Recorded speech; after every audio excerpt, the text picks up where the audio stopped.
सर्वांना नमस्कार. सोलापूर परिषदच्या विधानसभेच्या इलेक्शन आता अंतिम टप्प्यावर आलेली आहेत. ह्या अंतिम टप्प्यामध्ये काही माहिती आपल्याला मी सांगतो. एक, आमच्या पूर्ण सोलापूरमध्ये 6 मतदान केंद्र असणार आहेत. हा 6 मतदान केंद्रामध्ये कुरुडवाडी आणि अकलूस हा दोन्ही ठिकाणी उपविभागीय कार्यालयामध्ये असणार आहे आणि इतर ठिकाणी तहसील कार्यालयामध्ये असणार आहे. या व्यतिरिक्त सगळ्या उमेदवारांच्या 2 उमेदवारांच्या आणि सगळ्या मतदारांच्या विनंती आहे की आपला जे काही पसंती क्रमांक आहे तो अंकात लिहिणे अपेक्षित आहेत. आपल्याला अंकात लिहिण्याच्या बाहेर कशा पद्धतीने मतदान करायचे तो सुद्धा बाहेर बोर्डमध्ये लावण्यात येईल. या व्यतिरिक्त मतदान केंद्राच्या आतमध्ये कोणतेही इलेक्ट्रॉनिक गॅजेट आणि पेन घेऊन जाण्याच्या अनुमती नाही आहे. मतदान कसं काय बाद होऊ शकतं? अपात्र कुठल्या कुठल्या कारणांमुळे होऊ शकतं? Out of the box question विचारलं पण देत नाही. एक मिनिट तो माहिती घे.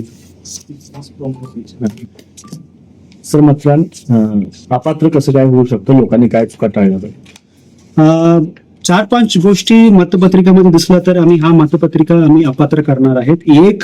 एका नावासमोर एकापेक्षा जास्त पसंती क्रमांक टाकणे तो अपात्र होईल. दुसरा, शब्दमय पसंती क्रमांक लिहिलं तर तो सुद्धा अपात्र होईल, तो सुद्धा अपात्र होईल.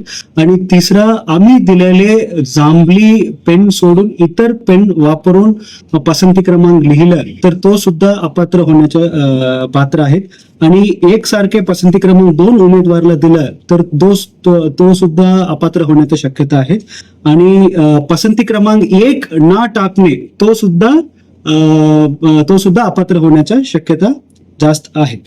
सर, मतदानाची जी ट्रान्सपरन्सी आहे करण्यासाठी काय प्रयत्न कोणत्या मतदाराने कोणाला? सर, मतदाराला मतदान केल्यामुळे त्याची ओळख होऊ शकते का? नक्की मी सर्वांना सांगू शकतो, सगळ्या उमेदवारांना आणि सगळ्या मतदारांना मी सांगू शकतो की असं पद्धतीनं ओळख होण्याची शक्यता नाही. आम्ही मतपेटी ओपन केल्यानंतर सगळं मत एकत्र टाकणार आहे. तो पूर्णपणे आम्ही मिक्स करणार आहेत. मिक्स करूनच आम्ही काउंटिंगमध्ये आम्ही देणार आहोत. त्यामुळे कोणत्या मतदार कोणाला मतदान केलं तर असं बाहेर माहिती द्यायची शक्यता कुठेही नाही.